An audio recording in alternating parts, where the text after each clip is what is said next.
Hello, boys and ghouls. It seems like you decided to crawl out of your coffins for a midnight terror tale. Don't worry, your old fiend, the Compendium Keeper, is more than happy to oblige. Seeing as we're all passionate fangs of the Dark Cloud series, it only makes sense we talk about the most terrifying tale the Dark Cloud series has to offer. Now I know what you're thinking. It's not the eldritch horror that is Gaffer No Face. Rather, this tale focuses on someone who came across the most bizarre version of Dark Cloud 2. Perhaps not one from this world. So bundle up tight as we unravel this Dark Cloud terror tale. It's called You Failed, written by Lindenbree. It begins. My PlayStation 2 broke a long time ago, and I never got around to replacing it. Recently, however, my friend allowed me to borrow hers. Didn't take much time to figure out what I wanted to play on it. When I was a child, I had a video game called Dark Cloud. It was an interesting story about a boy who had to collect the broken pieces of the world and put it back together. Although I enjoyed the game, I never really had a chance to play its sequel due to the untimely death of my beloved console. Unable to play, I settled with watching playthroughs of the sequel on YouTube, so I knew exactly how the game goes.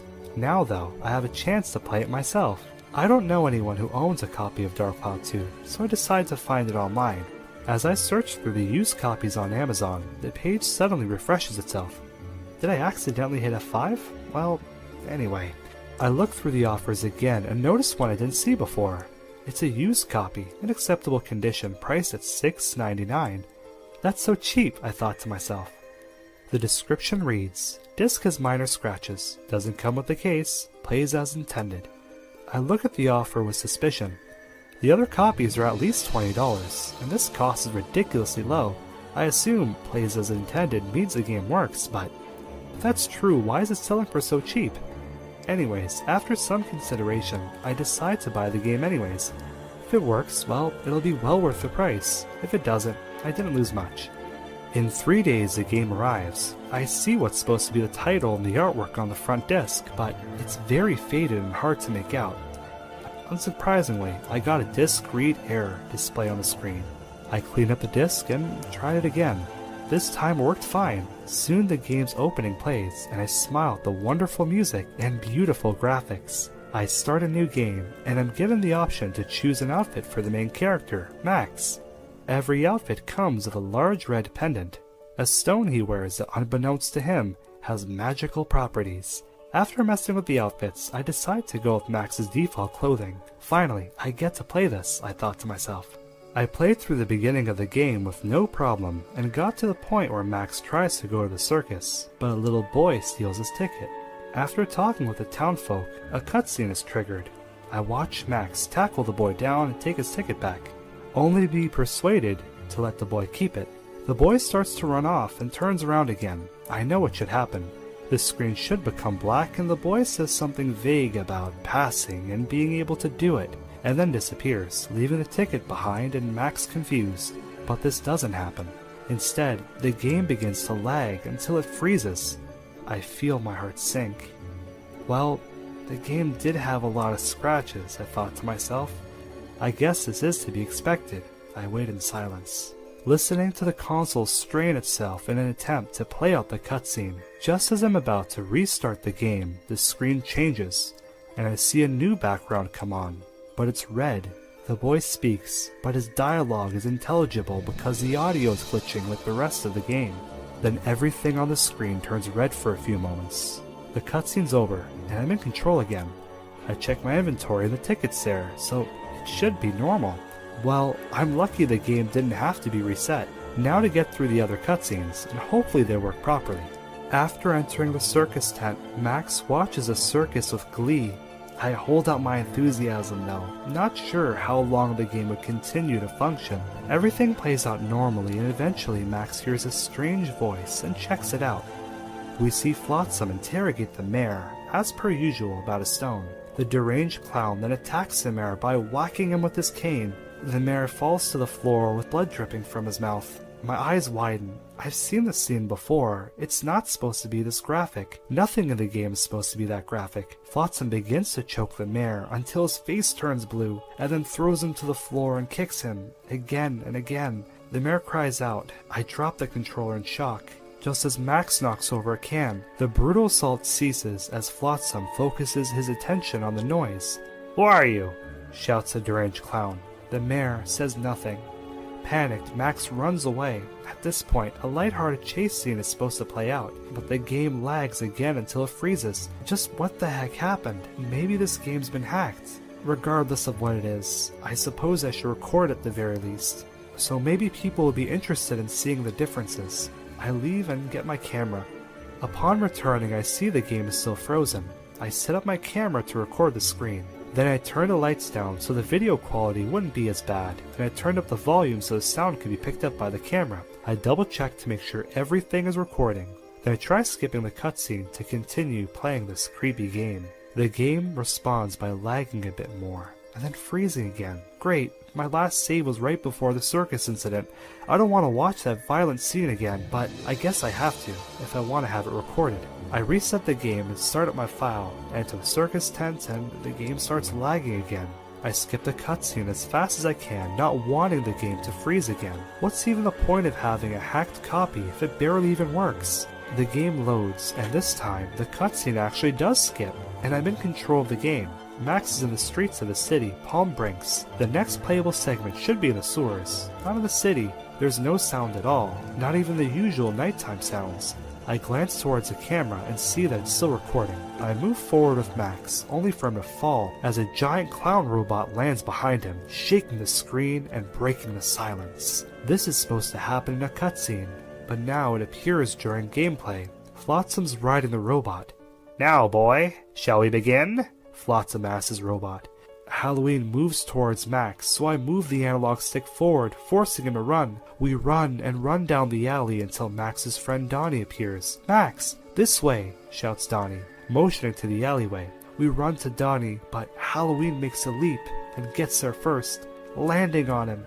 I wince and Max screams. The robot takes a step towards us as it lifts his foot. Donnie didn't make it. I try to make Max run away, but he won't move. "Hand over the pendant, boy," demands Flotsam. The pendant he's referring to is a large stone that Max wears. Although Max doesn't know it yet, this stone has magical powers. This stone is magic and can cause disaster should it fall in the wrong hands. "Hand it over now, and I'll let you leave here alive." I press several buttons trying to make the game respond, and nothing happens. The characters are silent for a few moments, unable to do anything. "Well, what's it gonna be?" asks Flotsam. Two options appear on the screen. "No, I won't," and "Take it." I guess I can interact with the game now. I try pausing, but nothing happens, so I guess I have to pick one. Max is supposed to refuse to hand the stone over, and the player is supposed to have no input on the decision at all. I decide to choose Take It, just to see what would happen. Surely can't be worse than what happened before. I hit X to confirm the choice. The screen turns red. A voice says, "You failed." An extremely loud white noise sounds from the television, and I nearly fall out of my chair in surprise. I glance around for the remote, unable to find it. I lunge myself forward to turn off the console, leaving the room in silence. I find myself shaking. So after a few calming breaths, I turn the lights back on and check the camera to see how recording went. The camera was off. The battery was not running low, so why did it turn off? I turn it back on and see that nothing was recorded at all. I checked it so many times to make sure it was working. Exhausted, I decide to try again tomorrow. The next day, I try to play the game but get a disk read error. While cleaning the disk, I notice small red letters on the bottom of the faded artwork. You failed. Was that there before? Try not to think about it. I attempt to play the game again, but disk read error keeps on occurring no matter what I try. So much for showing this scary game to others. I decide to go back to Amazon and write a review on the disc that I bought, warning people that the product I've gotten was damaged and hacked. I can't even remember the name of the seller, so I look through my internet history trying to find it. Only it's not there. I check several other web pages and it still isn't there. I check my purchase history and it's not there either. After many futile attempts to find the seller, it eventually dawns on me. I have no proof that this ever happened. all there is a disc that won't play. So, what did I think about the story? Well, I thought it was okay, if not entertaining. This was written around 2014, so usually with writing, you get better over time. I'd love to see the author take another stab at it. What did you think about the story? I'd love to hear your thoughts in the comments below. I commend the author for writing a scary story about such an obscure video game in the first place. That's impressive. Queen's Shipwreck, written by BasicsofInsanity. I had this thought. I know that all the dungeons were changed with the awakening of the Dark Genie.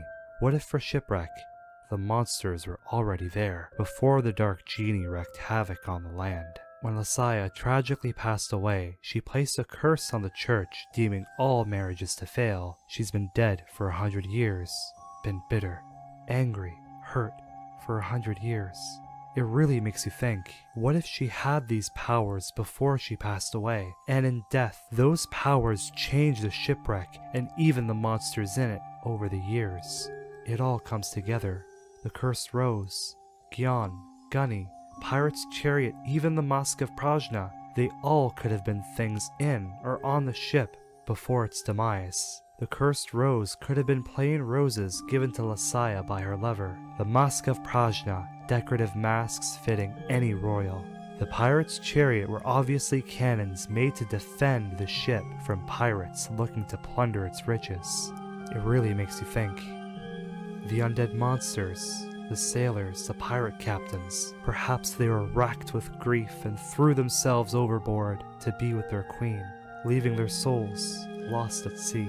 That's not all, as the cold, grief-stricken walls of the shipwreck are home to sea life that became sea monsters. So other monsters like Sam, Auntie Midu, Mimics, and the King Mimic, they were all brought to this undersea burial ground through the influence of the Dark Genie. The evil power of the genie made the curse stronger, Saia's anguish deeper, and strengthening her resolve to hate the seaside town which she once ruled, and thus made the monsters stronger. I don't know. Maybe it's a stupid little headcanon, a lame theory, or maybe I'm putting too much thought into it. It all underscores the fact that the shipwreck and the tale of Saia have always been my favorite. Out of all the bosses, her backstory was the most tragic in the game.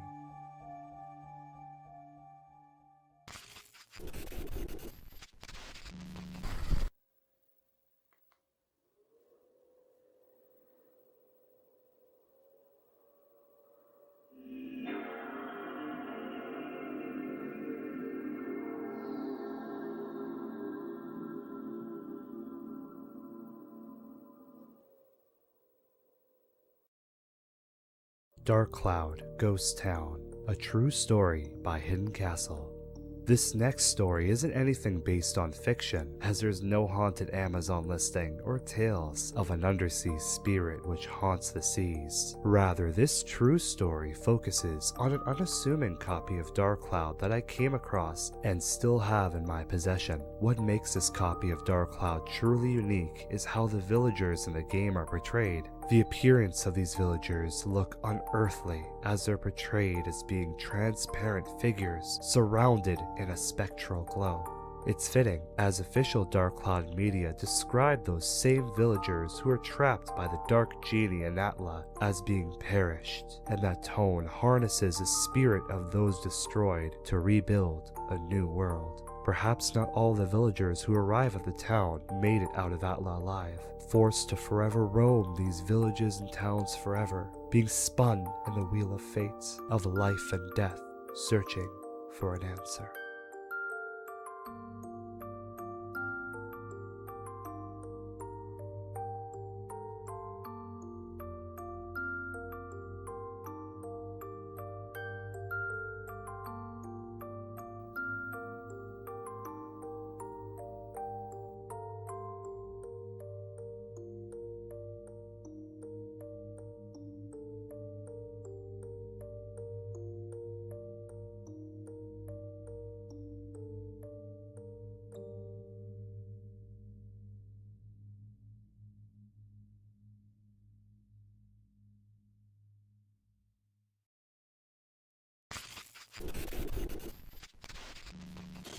The Cursed Copy of Dark Cloud, written by Mr.Swissroll. I was going to the thrift store to buy some old clothes. One day, behind the clothes racks, I saw a copy of Dark Cloud for the PlayStation 2. It always was one of my favorite PS2 games, but I sold it a long time ago to get some extra cash, and this copy was only $2. I got some pretty cool clothes for $5 as I walk up to the cashier, who's a relatively older man with a mustache. As I place all of my items on the desk, he pulls aside a copy of Dark Cloud and says, "You can have it for free." Hey, this was pretty good to hear, so now I can get to McDonald's and get home. On my way home, I noticed on the manual of Dark Cloud something was scribbled. God. I didn't really think much of it. When I get home, I hurry to my PS2 and put Dark Cloud in for some nice quality gaming time. Instead of loading my 100% save, I decide to start a new file. The game starts normally. I go through Divine Beast's cave and make it through all 8 floors where you duel Saia. I even get an excellent in the duel and rescue Shao. I did all the floors in one go, so when I come out, it's time for some Giorama town building action. First off, I make the Macho Brothers house, but when the event started, it was much more different than what I remember as a teenager. I remember this event being relatively funny and played for laughs. This time, Camacho pulls out a knife on Macho, and he starts to hurt him without stopping until Macho was no more. Toan sees this, and he weirdly starts to smile and leaves the house. And for most of the events in Roghroo, weird stuff like this was happening, where Toan was smiling sadistically at other people's pain. But I remember Toan's own house. That's when things got real. It started off with Toan's mom wanting to name Shao. Then Toan pulls out a dagger and starts to brutally attack his mom, Shao, and even the pet llama, ending them all. He stared at the screen, glitching about with hyper-realistic eyes as text appeared across the screen. "You're next." I quickly ejected my game from my PS2 and drove back to the thrift store, only to find the whole building completely gone. When I asked the other people around me what happened to that thrift store, they stared at me blankly and told me it was demolished years ago.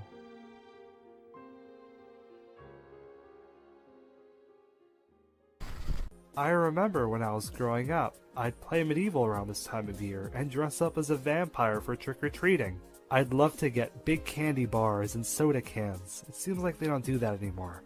As I got older, I started making my own traditions for this spooky time of year. Games like Blood Omen, Diablo, Maximo, and Silent Hill 2 became a big part of my seasonal rotation.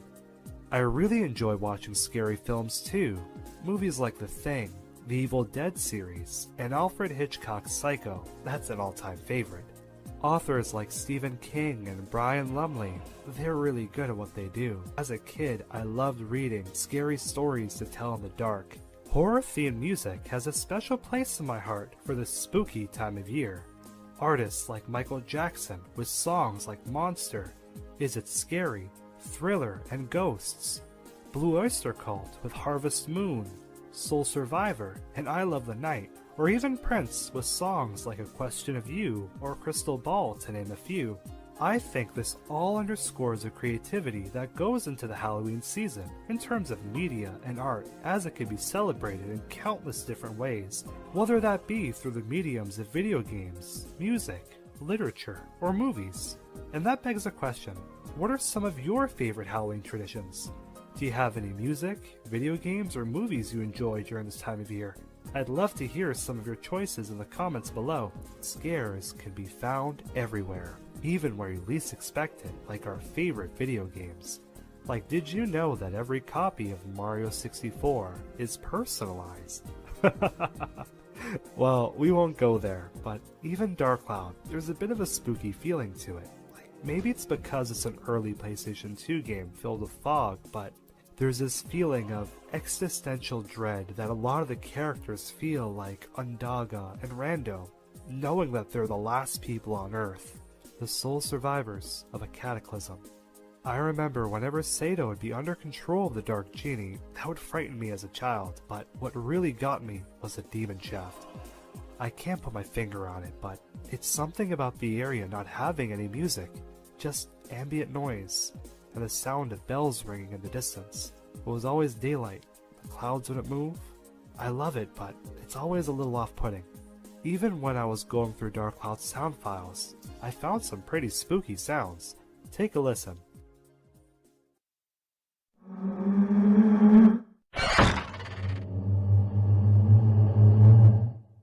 Now I think these belong to the boss of Muscalaca, but I could be wrong. Hey, maybe every copy of Dark Cloud is personalized. I won't go there. With that being said, my lovely Compendium viewers, my name is Hiddencastle, and I hope you all have a spooktacular day. Yes! Don't let the creatures of the night get you. Oh, I'm sorry. I guess I had something in my throat. My name's Hiddencastle, and I hope you all have a spooktacular day. Take care and get that. This video was made possible by amazing viewers like you and contributions from our generous patrons. Thank you. The spooky world of the Compendium is a Patreon-supported show, and these deep dive videos would not be possible if not for the support of all my generous patrons. I'm forever grateful. Patrons are able to get a behind-the-scenes look at how these videos are created and get to help support the show. Many thanks to my viewers, both new and old, for their support. It's our combined passion for these obscure RPGs that helps keep this show going strong. If you would like to join these Compendium chroniclers and have your name at the end of the credits, feel free to visit my Patreon page at patreon.com/hiddencastle. The link to the Patreon can be found in the description below. With that being said, many thanks to my patrons: GD Break, Anna, Story Lover, Trash Cats, Weeb Warrior, Ryan7, JP Jammin, and Waposa.